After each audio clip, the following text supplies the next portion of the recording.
The market was the heart of the village, a place where noise and clamor filled the air from dawn until dusk. Every day traders laid out their goods, bright fabrics that fluttered like birds in the wind, baskets of grain stacked high, jars of oil and honey that caught the sunlight, and ornaments that sparkled with false promises of wealth and beauty. The ground was never silent, for the clinking of coins was constant. Each sound of bronze or silver striking against another was like a drumbeat of importance, reminding all that in this village, worth was measured not by kindness, not by love, not even by strength, but by how many coins a person's hand could hold. Men who carried heavy purses walked proudly, their voices loud and commanding. Women who counted coins in their stalls wore expressions of superiority, looking down upon those who had nothing to offer. In this market, respect was bought and dignity was often sold. Amid the sea of noise and glitter, there was one small figure who did not belong yet was forced to sit among the traders and buyers. A girl, no more than a child in the eyes of the elders, sat on the dusty edge of the square with her hands stretched out, palms open. Her eyes carried the quiet sadness of someone who had known both love and cruelty. Once, she had a mother who would braid her hair gently in the mornings, who would tell her stories of the ancestors who rewarded the good-hearted. But her mother was gone now, and the girl was left with a step-family who knew no kindness. To them, she was nothing but a burden, another mouth to feed, another shadow to despise. The stepmother and step-siblings, dripping in false smiles and painted pride, sent her to the market not to trade, not to sell, but to beg. To them it was both punishment and humiliation. "Let her be seen by all," they whispered with cruel delight. "Let her stretch her hands like the beggars. Let her know she is worthless." They dressed her in rags that barely clung to her thin frame, smudged her face with ash so she would look pitiful, and pushed her toward the crowd. And so she sat, day after day, her small frame lost among the stalls of abundance, her open palms empty as people walked past, tossing her looks of scorn instead of kindness. Children of merchants laughed as they pointed at her, and wealthy traders shook their heads, saying her presence brought bad luck to the market. Yet she did not fight back. She lowered her eyes and whispered prayers in her heart, prayers her mother once taught her, that the ancestors see all, and that suffering never goes unnoticed. Though her stomach ached with hunger, though her body bent low with shame, she carried in her silence a strength that none could measure in coins. What no one knew, what even she herself did not yet understand, was that the market was about to change. The coins that clinked and chimed with pride in greedy hands were restless. They belonged to the earth, to the ancestors, and they could not be commanded forever by selfish hearts. Soon, the market that laughed at her would fall silent in awe. Soon, the very coins others clung to would slip away, refusing their touch, rolling across dust and stone until they landed in her open palms. The girl the village called worthless would become the one the ancestors chose, and the market of greed would learn a lesson carved in bronze and silver, that wealth does not obey cruelty, it bends toward innocence. Before the cruelty of her step-family and the humiliation of the marketplace, the girl's life was filled with small but radiant joys. She had been born into a home where love, though modest, had been abundant. Her mother, a gentle woman with hands worn from labor yet soft in touch, had always told her that a heart pure and kind was more valuable than all the treasures in the market. Those early days were like a warm dream she clung to when nights grew cold and days became heavy with sorrow. She remembered running barefoot through fields of wildflowers that stretched beyond the village paths, her laughter ringing like bells in the wind. She remembered sitting at her mother's side, listening to stories of spirits who rewarded goodness and punished cruelty, of ancestors who watched every deed, seen and unseen. Each story shaped her, not into a girl who demanded the world's riches, but one who found happiness in the simplest of things. She was the kind of child who offered crumbs of her bread to the sparrows hopping near the doorway. When she found a flower with a broken stem, she placed it in a cup of water, whispering to it as though it could hear her and find the strength to bloom again. The villagers who passed her home in those days remembered her as the girl who smiled without reason, who greeted them with a soft voice and bright eyes. Though her family was never among the wealthiest, no one could deny that her mother's daughter glowed with a joy that could not be bought in the marketplace. Even as she grew older and life became harder, she carried that same light in her heart. She helped the old women of the village carry water from the well, even when her arms trembled with the weight. She picked fruit for children too small to reach the branches. When other girls her age were preoccupied with combing their hair or flaunting jewelry, she was content with a flower tucked behind her ear or a simple song hummed beneath her breath. There was something unshakable about her spirit, as if she knew that no matter how small her possessions, her kindness was the greatest treasure she carried. But the world around her was not as gentle. The village had grown into a place where wealth was worshipped. Men counted their coins louder than their prayers, and women measured their worth by the richness of their clothes. In the market, a smile without gold was considered worthless, and generosity was treated as weakness. The contrast between the girl's innocence and the greed that surrounded her became sharper with each passing year. Where she offered help freely, others demanded payment. Where she valued honesty, others thrived on deceit. It was as though her brightness irritated those who had traded their humanity for wealth. When her mother passed, the last shield of warmth around her was gone. The stepmother and step-siblings who now ruled her life saw no value in her goodness. To them, her kindness was foolishness, her humility an embarrassment. Yet even in the face of their cruelty, the girl tried to hold on to the lessons her mother had given her. At night, when hunger gnawed at her belly and tears threatened to choke her, she whispered to herself, "A good heart will never go unseen." These words became her anchor, though they seemed fragile against the storm of greed she faced daily. The villagers, too, could not forget her innocence. They whispered among themselves that it was a shame to see the once radiant girl turned into a beggar by her family. Some pitied her quietly, offering her a nod of respect when her stepfamily wasn't looking. Others avoided her, fearful of angering her stepmother, who carried influence and power in the village. Yet deep down, even those who looked away remembered the laughter of the little girl who once danced among flowers and greeted them with kindness. Her life became a story of contrast, her bright spirit glowing like a candle in a hall of shadows. The greed of the market pressed down on her, yet it could not extinguish the light within her. Each insult, each cruel word from her stepfamily was met not with bitterness but with silent endurance. She carried within her a patience that only those who have known true loss can bear. Her joy, once open and unguarded, had become quieter, hidden behind lowered eyes and soft words. But it had not disappeared. It lingered, waiting for the day when the world would finally see that kindness, though mocked and trampled, is stronger than the weight of greed. It was this innocence, this purity of spirit, that caught the unseen eyes of the ancestors. It was this light that would one day turn humiliation into honor, and hunger into abundance. Though the market mocked her and her stepfamily despised her, the earth itself remembered her gentle hands feeding sparrows, her laughter ringing in the wind, and her prayers whispered into the night. Innocence such as hers could not be erased, it was only waiting to be revealed. The morning sun rose heavy with heat, and with it came the orders of her stepfamily. They shoved the girl out of the house, pressing into her small hands a broken bowl, cracked at the edges and barely able to hold anything at all. "Go," they sneered, "and beg since that is all you are good for." Their voices carried no love, only the sharp sting of cruelty that made her chest ache. She lowered her eyes, for even the courage to meet their gazes had been beaten down long ago, and she stepped out into the dust of the road with trembling legs. She had once run along these same paths with laughter on her lips, yet now each step dragged like the weight of shame itself. The thought of what awaited her in the market twisted in her stomach, for she knew the cruelty of begging was not only in the act, but in the eyes of those who watched. By the time she reached the heart of the village, the air was already thick with the noise of barter and trade. Merchants called out their prices in loud voices, drawing attention to their stalls piled with grains, fabrics, beads and spices. The smell of roasted meats mingled with sweat and dust. Shining coins clinked in the hands of customers, each one a symbol of dignity and worth. When she stood among them, holding out her broken bowl, it was as if the world itself turned on her. The first to notice her was a woman selling beans, who wrinkled her nose in disgust. "Go away," she said, waving her hand as though brushing off a fly.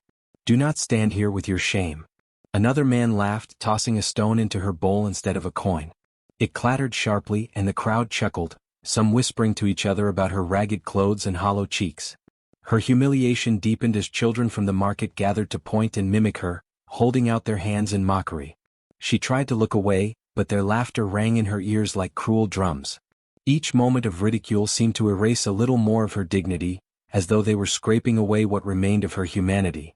She had thought that perhaps someone would pity her, that someone's heart might soften, but the cruelty of the market was colder than stone. Her stepfamily had chosen the place well. Here, surrounded by greed, she would not only starve but also learn the pain of being treated as less than human. Yet still, she did as she had been commanded.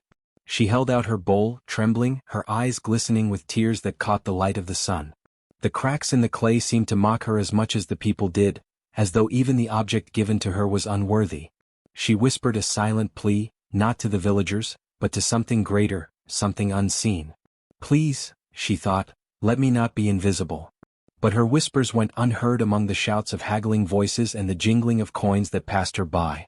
The tears fell freely now, dripping down her cheeks and landing upon her rough, open palms.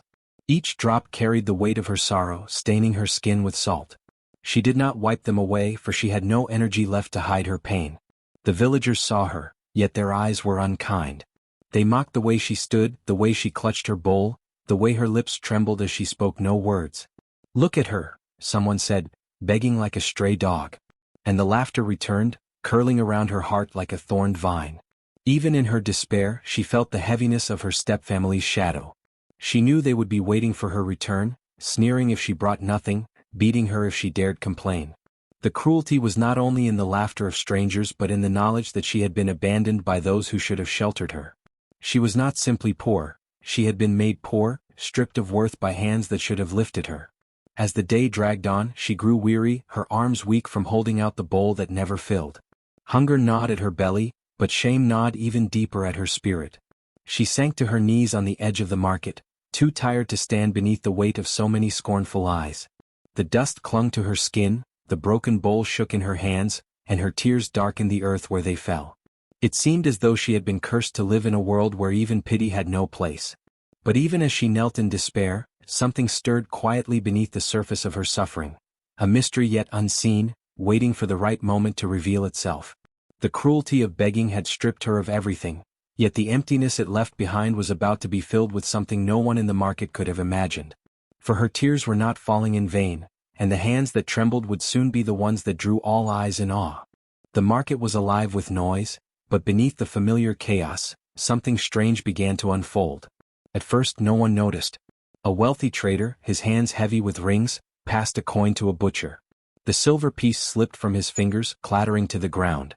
Both men bent to retrieve it, but instead of stopping near their feet, the coin rolled in a wide arc across the dust, spinning as though it had its own will. It did not rest until it landed in the cracked bowl resting in the girl's trembling hands. She gasped, staring at it as though it had fallen from the sky, while the two men stood frozen, their mouths open in disbelief. They brushed it off at first, saying the ground was uneven, the coin unlucky. But then it happened again. A woman buying beans reached into her pouch and pulled out 3 coins. They slipped from her palm as though greased, slipping between her fingers despite her tight grip. The crowd followed the sound of their tumbling, expecting them to scatter in the dust. Yet every one of them curved, bounced, and rolled in impossible ways until they gathered neatly in the girl's bowl. The woman shrieked, clutching her empty hand, and stumbled back in fear. Whispers began to rise like smoke through the market. "Did you see that? The coins, they moved on their own." More and more traders tried to exchange money, but each time the market seemed bewitched. Coins rolled under tables, through ankles, across baskets, but their journeys always ended the same way, in the cracked bowl of the beggar child. A man tried to stamp his foot on one as it spun toward her, but the coin darted around his boot as though alive, refusing capture until it reached its destination. Another tried to catch one mid-air, only for it to vanish between his fingers and reappear with a sharp clink in her bowl. The laughter that had mocked her earlier faded into silence. People's faces drained of color as the impossible repeated itself again and again. The bowl that had once been a symbol of shame now rang with the sound of coin after coin dropping into it, filling with wealth no hand could deny. The girl stared down at it in wonder, tears still fresh on her cheeks, her heart pounding as though she too could not believe what was happening. Fear replaced scorn among the villagers. Mothers pulled their children close, and traders stepped back from their stalls, whispering to one another in urgent tones. "The ancestors are at work. This is no ordinary girl. The spirits are punishing us." Even those who had laughed the loudest now crossed themselves in reverence or fear, unwilling to meet her eyes. The market that had once spat on her name now trembled in her presence, for the coins of the living had chosen her, and no hand could command them otherwise. That night, after the chaos of the market, the girl lay curled beneath a woven mat, her begging bowl by her side. She had eaten nothing, though the bowl brimmed with coins. Hunger still gnawed at her stomach, but what weighed heavier was the strangeness of the day. How could coins, lifeless pieces of metal, behave as though they had hearts of their own? Her eyes closed, heavy with exhaustion, and as sleep carried her into the world of dreams, the air around her seemed to shift. The dust of the market faded, replaced by a vast plain bathed in silver moonlight. A wind stirred without sound, carrying the scent of rain and fire.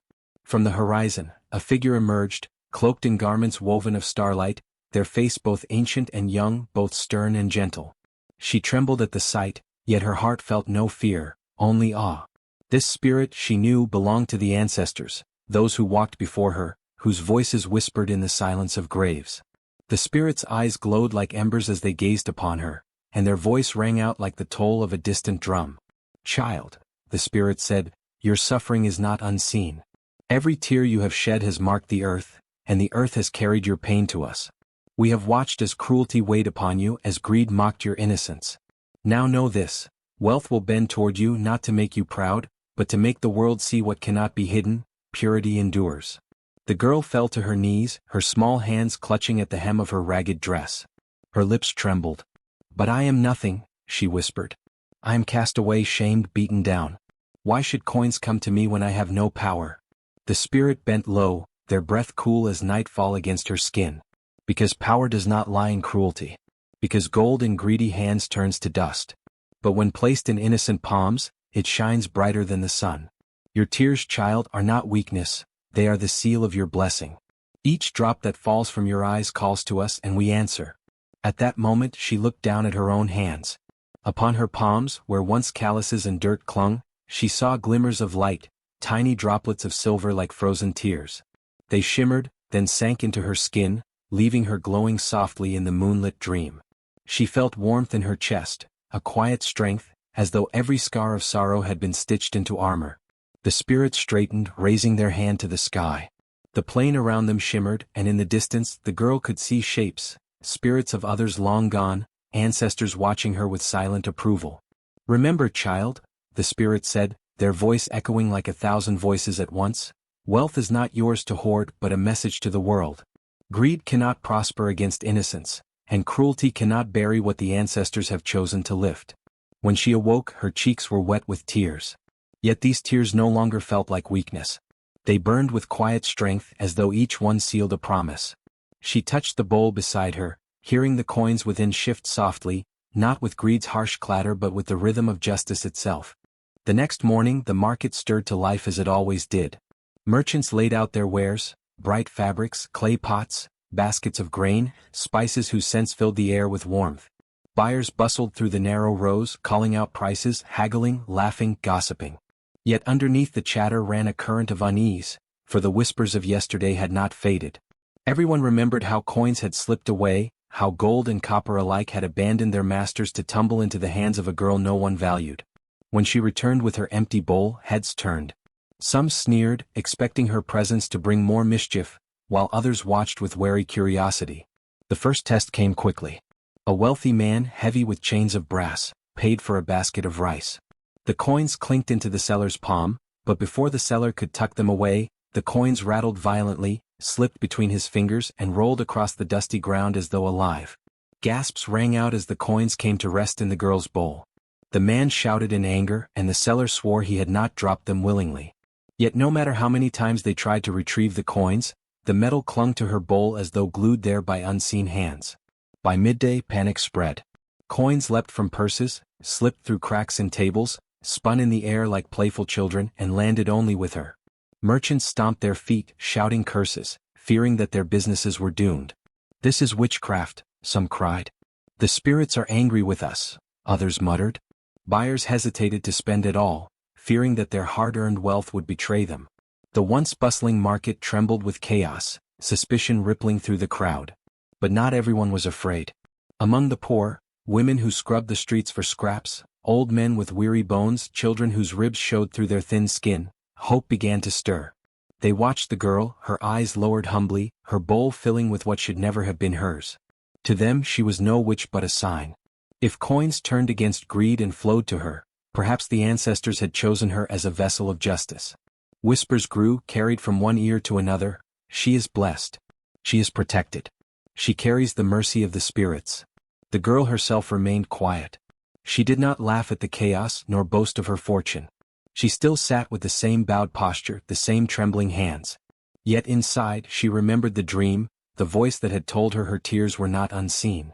Each coin that clinked into her bowl felt less like wealth and more like proof, that her suffering had meaning, that cruelty had limits, that justice had hands invisible but strong.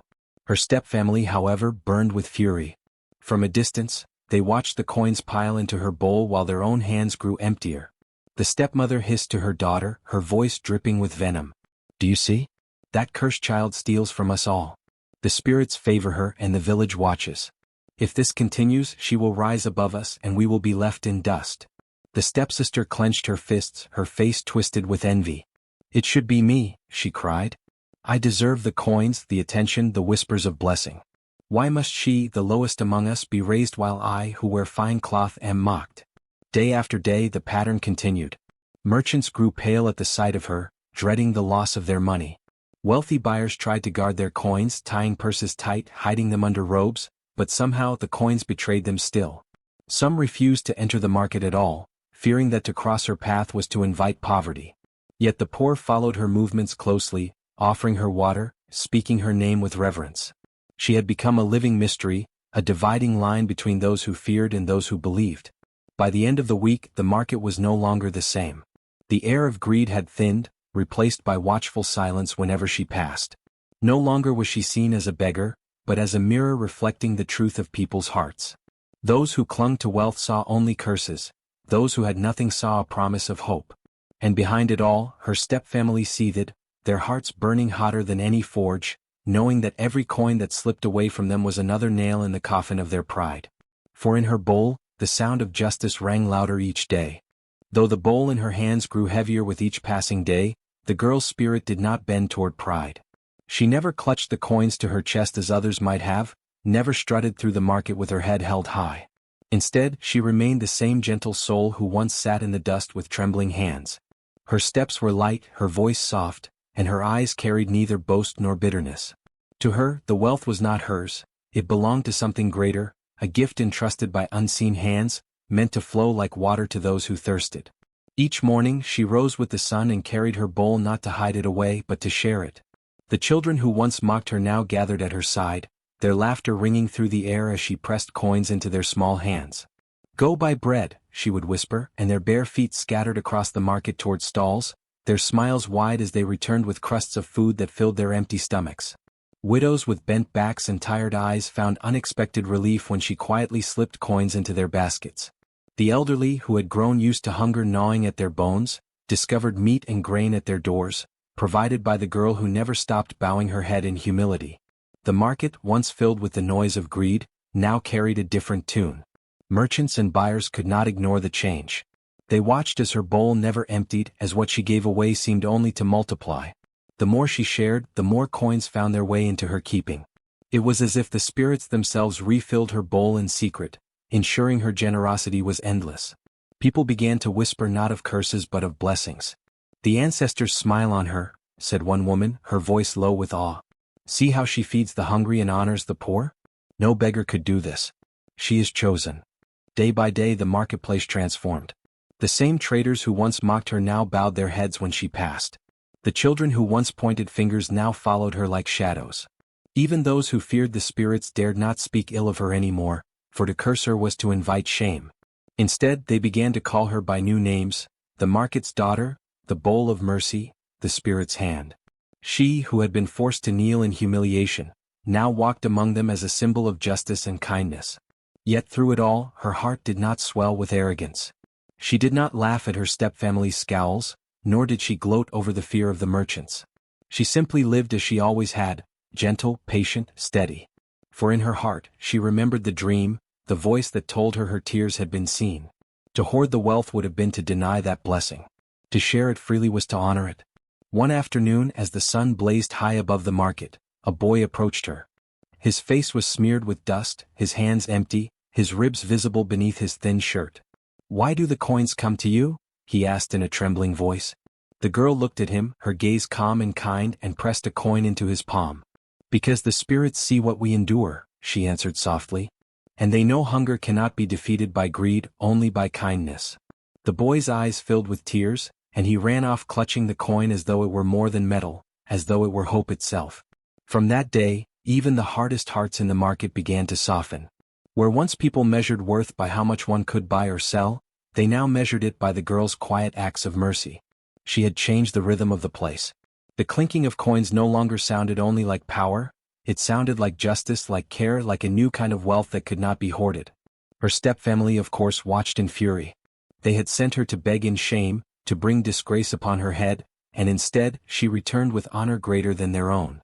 The stepmother's voice grew sharp, the stepsister's eyes blazed with envy, but no amount of bitterness could undo the sight the village now saw every day.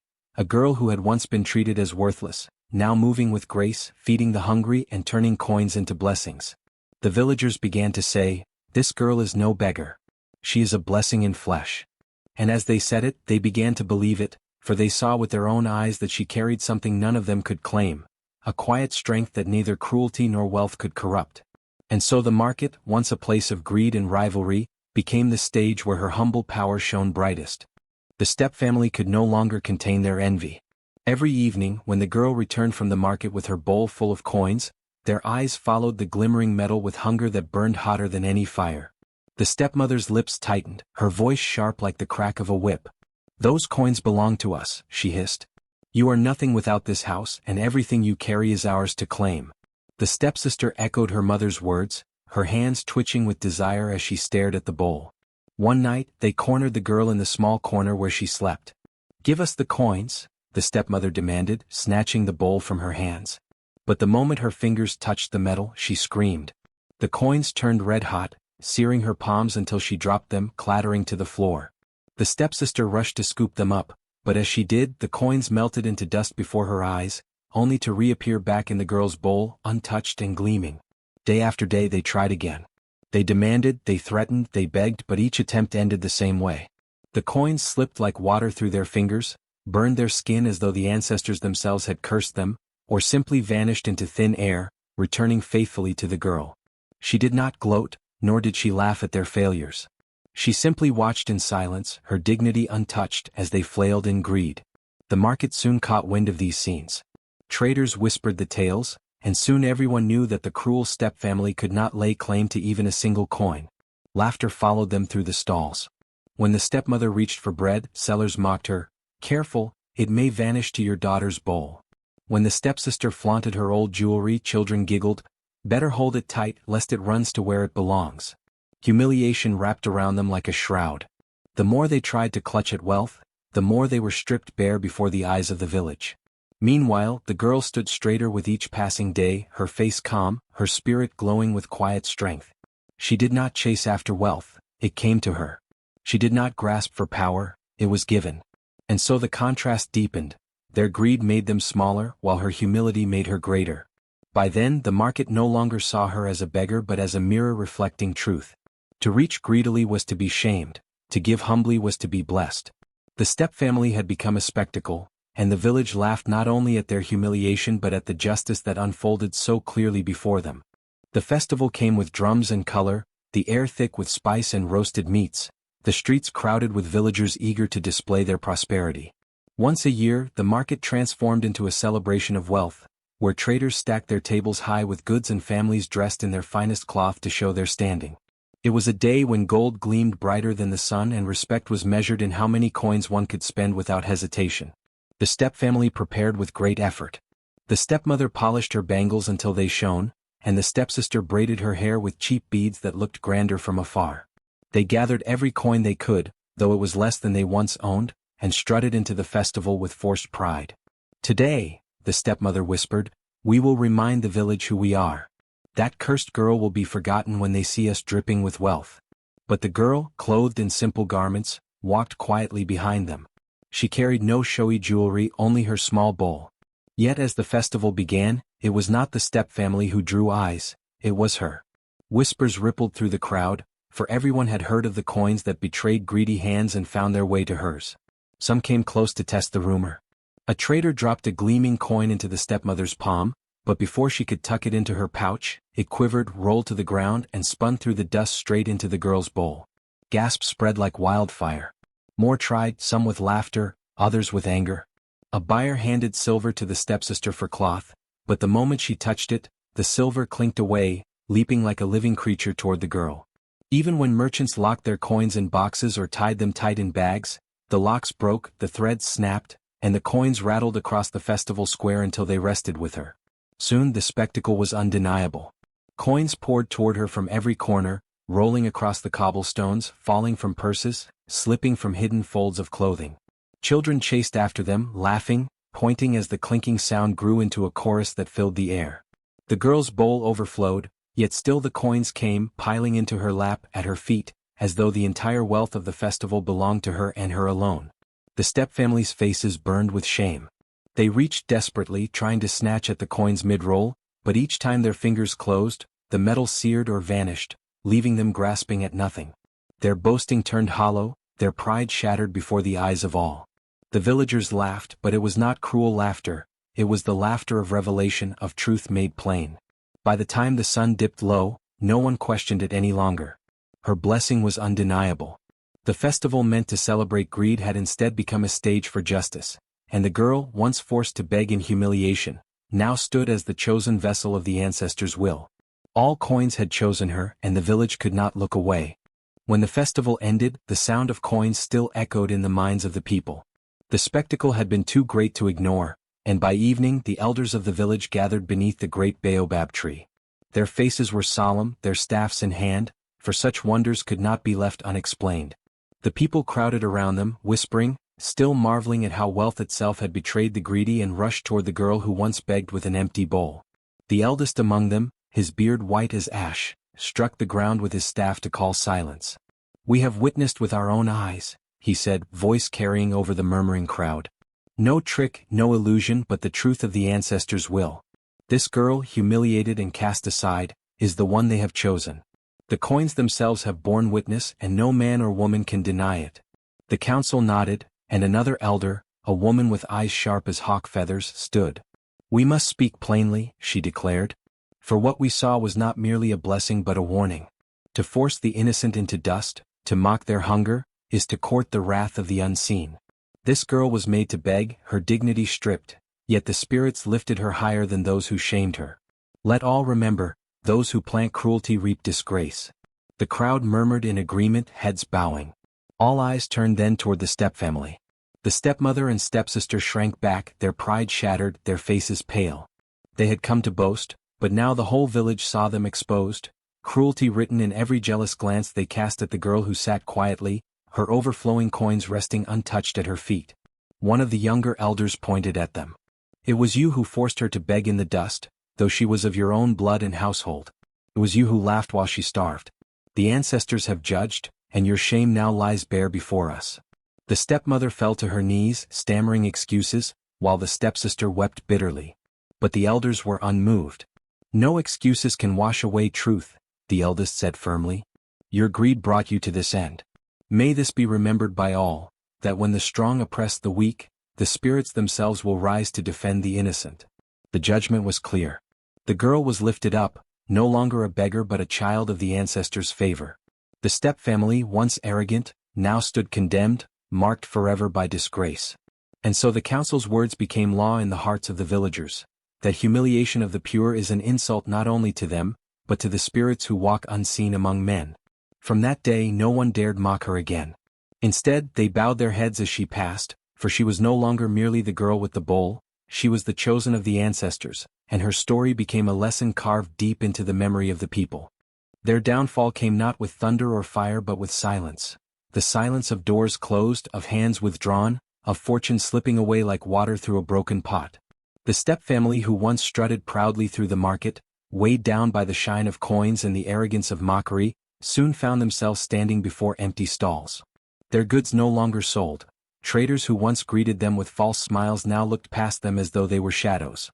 Every trade they attempted ended in failure. A buyer would approach, coins in hand, but before the bargain was struck, the coins would leap away, rolling to the girl whose bowl never seemed to empty. At first they raged. The stepmother stormed into the market with her chin high, shouting that she would reclaim her wealth. She laid out cloths, beads and grain for sale. Yet one by one customers came, examined her goods and turned away, muttering curses under their breath. Some whispered that the ancestors had marked her, others spat on the ground rather than hand her even a single coin. By midday her wares lay untouched, the sun beating down on her pride, and her purse hung empty. The stepsister fared no better. She tried to charm the villagers, offering sweet words and honeyed smiles, but her reputation had already been poisoned. The people remembered her laughter as the girl knelt in the dust, begging with tear-stained cheeks. They remembered her sneers as she clutched her coins greedily, mocking the suffering of one who had done no harm. Now when she reached out for help, hands pulled back. When she pleaded for trade, voices grew cold. "We do not deal with cruelty," they said, turning their backs. Slowly their food dwindled. The baskets that once overflowed with yam and millet grew bare. Their cooking pots, once fragrant with meat and spices, became hollow vessels that echoed with hunger. At night, they huddled together, shivering from emptiness, their bodies growing thin as the days stretched long. The laughter that once filled their house had soured into quarrels, then into silence. Even the rats seemed to abandon them, as though sensing the curse that clung to their skin. At last, with nothing left to sell, they came to the very market where they had once mocked her, bowls in their hands. Their heads bowed low, they stretched out trembling fingers, begging for scraps of food, for a coin, for pity. But the people only shook their heads and walked on. "You showed no mercy," they said. "Why should mercy find you now?" The sight of them begging stirred no compassion, only memory. The villagers remembered too clearly the cruelty they had shown to the innocent girl, the way they had cast her into the dust. And so the market, which had once been their place of triumph, became their place of disgrace. Where they had laughed, now others laughed at them. Where they had mocked, now they were mocked in turn. The girl, passing by with her bowl full of coins, did not gloat. She did not spit words of revenge. Instead, she walked with quiet dignity, her eyes lowered. For she knew the ancestors had spoken, and their justice was complete. The stepfamily's downfall was not her doing, but the weight of their own greed returning upon their heads. And so the once proud family sat in the dust, forgotten, hungry, and broken. Their names became a warning, their story told in whispers, that those who force the innocent to beg may one day find themselves in the same dust, abandoned by all. The market never forgot her. Long after the coins first began to leap from greedy hands into her humble bowl, her presence remained a living reminder that justice does not always strike with thunder. It can move as silently as a coin rolling across stone. She lived freely now, no longer forced to bow her head in shame or stretch her hands in desperation. Instead, she walked with quiet grace through the busy stalls, her bowl always steady, always filled. Yet she hoarded nothing. Each coin that found its way to her was shared again, with children whose bellies rumbled, with mothers too tired to beg, with elders who had been left behind. The blessing she carried was not hers alone, it was for all who had suffered as she once had. Whispers of her story spread far beyond the market. Traders from distant villages came not just for business but to see the girl who had turned misfortune into strength, who had been chosen by the unseen powers to stand as proof that cruelty cannot win forever. They spoke of her in fireside tales and market songs, their voices carrying her name into every corner of the land. Soon she was no longer called a beggar at all. She was called the keeper of justice, the one whose bowl had taught even the proudest merchants that wealth obeys only truth. The proverb that grew from her story was simple, yet it carried weight heavier than gold: coins flee greedy hands but rest with the innocent. Parents told it to children who tried to snatch too much from the table. Merchants muttered it when tempted to cheat a buyer. Elders reminded the young that blessings cannot be stolen, for they cling to hearts that are pure and fall away from hands stained with cruelty. It became a truth as natural as the rising sun, woven into the rhythm of the market itself. And though the girl aged, her spirit remained bright, untouched by the bitterness of what she had endured. She never raised her voice against those who had wronged her, never sought revenge, for she understood that their downfall had been their own doing. Instead, she lived as the ancestors had guided her, generous, steadfast, and unbroken. The people saw in her a living lesson, and through her they learned to measure wealth not in coins alone but in kindness, in justice, and in the strength to endure. Generations passed, yet her story endured like the echo of a drumbeat. The market changed, new stalls rose where old ones had crumbled, but the tale of the girl and the coins was retold each time a greedy hand tried to clutch what was not rightfully theirs. And so the lesson lived on, etched into the heart of the village, that no cruelty can bury innocence, and no greed can keep what the ancestors have already chosen to give.